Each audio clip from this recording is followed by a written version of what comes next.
কি অদ্ভুত ব্যাপার! আমার চাচাতো ভাইয়ের শ্যালক আমার বিয়ের সাথে আসছি। শিক্ষিত ভদ্রলোক, কিন্তু সেও মাছ ধরার প্রতি তার একটা বিশাল ফ্যাসিনেশন। তো বললাম চলেন দুই ভাই মিলা এখানে পুকুরে মাছ ধরি। গতবারও সে মাছ ধরে দিছে।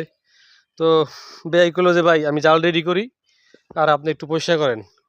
তো আমি নামছি পরিষ্কার করতে। নামার পর দেখলাম একটা পেঁপে গাছের কাণ্ড, সেটা পয়সা গেছে। অর্ধেক ছিল মাটির ভিতরে, অর্ধেক ছিল উপরে। তো আমি টান দিছি, যখন দেখি ভিতরে দেখছি নড়তাছে। ওমা কি কাণ্ড! ভরে মাটিতে নামাই দেখি যে শিং মাছ। আলহামদুলিল্লাহ, চাষ করার না, একদম মানে প্রকৃত যে দেশি শিং মাছ, দুইটা শিং মাছ পাইছি আলহামদুলিল্লাহ। দেখি তাহলে বাদ বাকি আর কি কি পাওয়া যায়।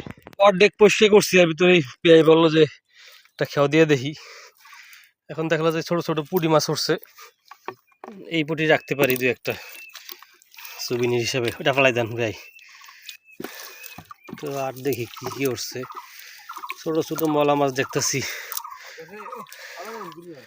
গুড়ি মাছ রাখবো না, ফেলাই দেন ভাই। একটা জিয়াল মাছ লাভ দিছিল, এখন ওইটা ধরার জন্য চেষ্টা করতেছি, দেখি ওইটা কোথায় পাওয়া যায়। তাহলে আমি ই করি, আবার রেডি করি, আপনি দিতে থাকেন। হ্যাঁ, এই দিছিল টানা, তারপর আমি হাতাইছিলাম, হাতাই দিয়ে দেখি যে আমার একটা পাঙ্গাস মাছ পড়ছে হাতে। পরে ডেলো এসি হাফ কেজি জনের না বেয়াই না, অবশ্যই হাফ কেজি জনের একটা পাঙ্গাস পাইছি আমরা। পুঁটি মাছ উঠছে, কিন্তু আমাদের টার্গেট আছে বড় একটা রুই মাছ, ওইটা আমরা ধরবো ইনশাল্লাহ। তো কাজ শুরু করি। পুকুরের মাছ দেখো, আমরা পুকুরে কি মাছ পেলাম। একটা পাঙ্গাস, দুইটা শিং, আর এই যে রাজপুটি।